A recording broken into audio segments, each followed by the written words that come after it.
C'est août 1914. René Viviani, président du Conseil, exhorte les femmes à prendre la relève de leurs maris dans les travaux agricoles. Debout donc, femmes françaises, remplacez sur le champ de travail ceux qui sont sur le champ de bataille. La guerre envoie en première ligne les paysans, et leurs femmes se retrouvent à la tête d'exploitation. Jean-Baptiste Tournassou, reporter militaire, met en scène le rapport bucolique à la terre et valeurs patriotiques de la France.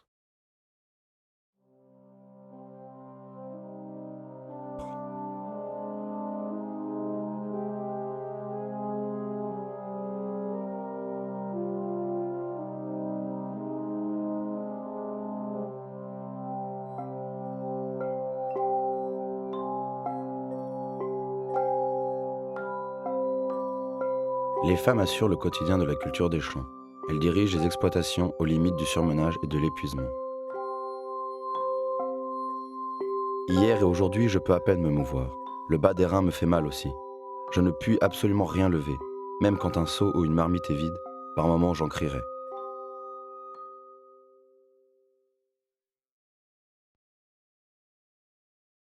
Froment, orge et avoine, tout doit être coupé à temps pour ensuite préparer les gerbes pour battre à la machine.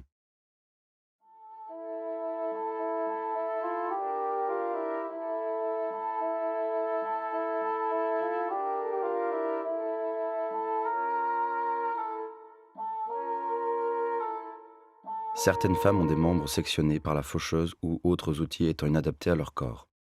Les travaux agricoles exigent une grande force physique puisque les chevaux sont réquisitionnés. D'ailleurs, ces réquisitions rendent hostiles les paysans.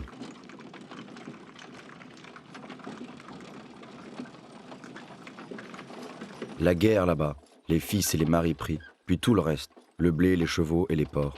Jusqu'où faudra-t-il aller et jusqu'à quand?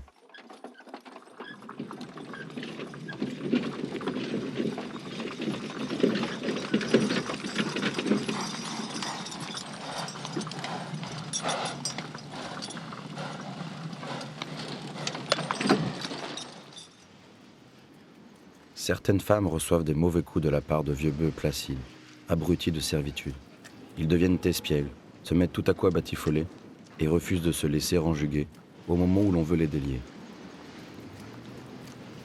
Ils secouent la tête de toute leur force, en voyant le joug danser au loin. Une pauvre servante eut de la sorte la tempe fracassée.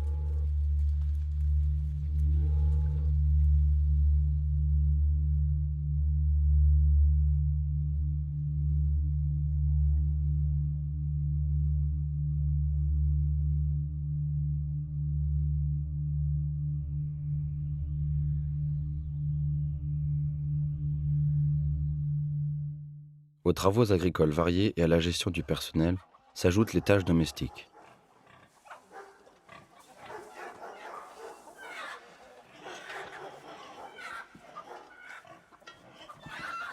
Les femmes assurent donc le quotidien de la ferme et gardent ainsi le foyer familial en activité.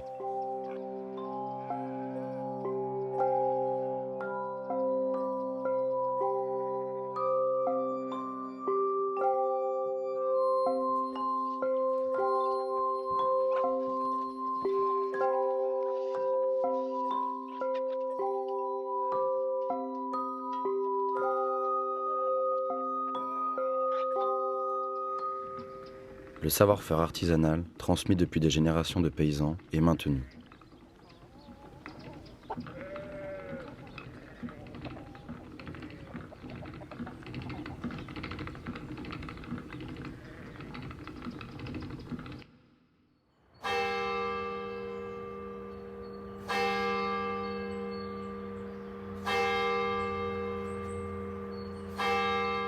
Mais l'attente, l'inquiétude obsèdent les jours et les nuits des femmes.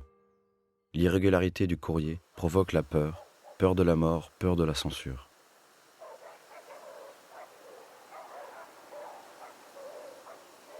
C'est malgré tout à travers ces lettres que les femmes et familles maintiennent le lien avec les absents. Grâce à elles, la distance entre les hommes et leurs familles est abolie. Comme le dit Blaise Cendrars, les lettres sont donc plus importantes que la soupe.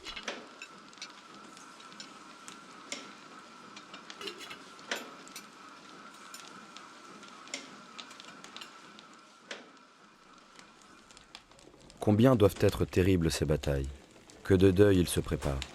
Les blessés reviennent en nombre au village.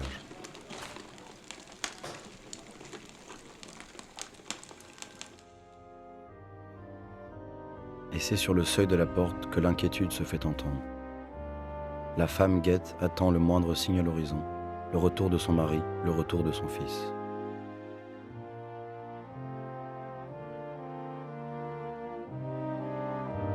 Heureux ceux qui sont morts dans une juste guerre, heureux les épis mûrs et les blés moissonnés.